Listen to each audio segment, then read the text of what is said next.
Bismillahirrahmanirrahim. Assalamualaikum warahmatullahi wabarakatuh. Berjumpa lagi dengan saya Tony Muhammad Taufik. Nah, kali ini kita akan mempelajari tentang pelajaran pendidikan Pancasila dan Kewarganegaraan. Nah, untuk temanya hari ini kita masuk ke tema tentang kedudukan dan fungsi Kementerian Negara Republik Indonesia dan lembaga pemerintahan non-departemen. Nah, di pembelajaran sebelumnya kita membahas tentang sistem kekuasaan di Indonesia. Nah, salah satunya ada peran dari presiden. Nah, sistem pemerintahan kita di Indonesia itu menganut sistem pemerintahan presidensial di mana kedudukan presiden itu sebagai kepala negara dan merangkap juga sebagai kepala pemerintahan. Nah, berarti tugas presiden di Indonesia dengan sistem presidensial ini tugasnya sangat banyak. Nah, maka tugas presiden ini akan dibantu oleh wakil presiden, kemudian presiden akan menunjuk menteri-menterinya. Nah, menteri-menteri ini didasarkan pada pasal 17 Undang-Undang Dasar Negara Republik Indonesia tahun 1945. Nah, ada 4 poin di sini. Yang pertama adalah presiden dibantu oleh menteri-menteri negara. Nah, menteri-menteri tersebut, poin yang selanjutnya diangkat dan diberhentikan oleh presiden.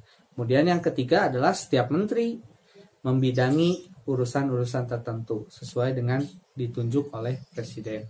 Kemudian poin yang terakhir adalah pembentukan, pengubahan, perubahan dari kementerian itu diatur melalui undang-undang. Itu dasar dari ditunjuknya menteri-menteri. Nah, kemudian selanjutnya mengenai tugas dari kementerian. Nah, ada beberapa tugas dari kementerian, yaitu sebagai penyelenggara perumusan, penetapan pelaksanaan kebijakan, pengelola barang kekayaan milik negara, kemudian sebagai pengawas. Yang pertama, kegiatan teknis mulai dari pusat sampai ke daerah. Kemudian yang kedua adalah sebagai penyelenggara teknis berskala nasional.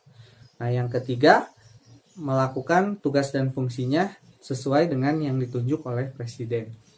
Kemudian klasifikasi dari kementerian. Nah, kementerian ini diklasifikasikan menjadi ada 3. Yang pertama adalah Kementerian Urusan Pemerintahan. Nah, kementerian apa saja di sini? Nah, pertama ada Menteri Dalam Negeri.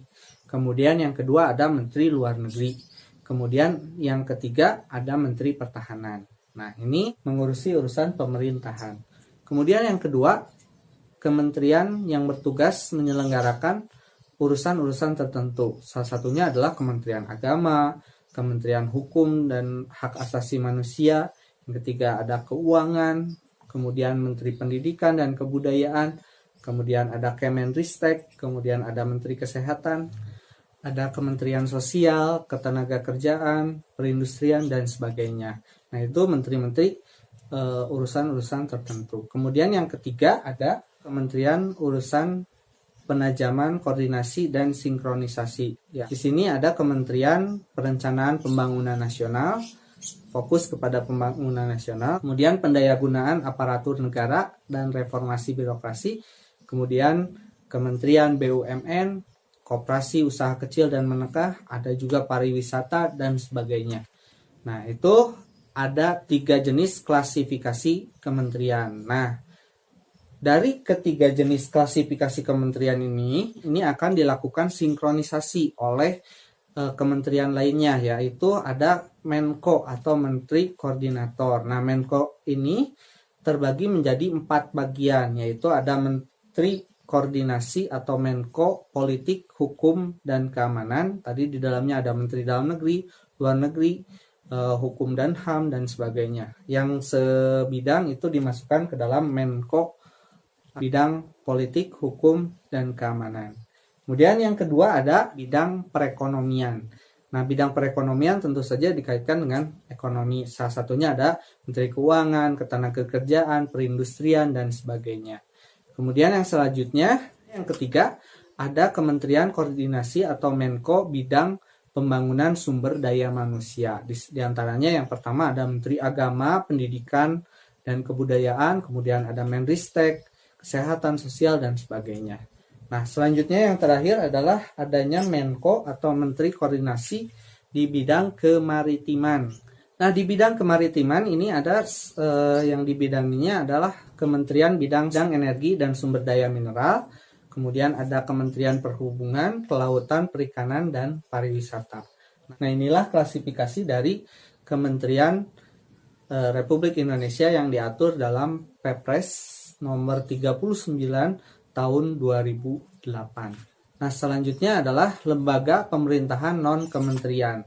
Nah, ini diatur dalam Kepres nomor 103 tahun 2001. Contohnya adalah lembaga-lembaga non-kementerian. Di sini ada yang pertama adalah Badan Intelijen Negara. Kemudian yang selanjutnya ada Arsip Nasional Republik Indonesia. Kemudian ada Bulog, ya. Kemudian ada BNN, Badan Narkotika Nasional. Kemudian ada BKN, Badan Kepegawaian Negara. Kemudian ada Lembaga Administrasi Negara Republik Indonesia. Nah, itu contoh-contoh dari lembaga pemerintahan non-kementerian yang ada di Indonesia.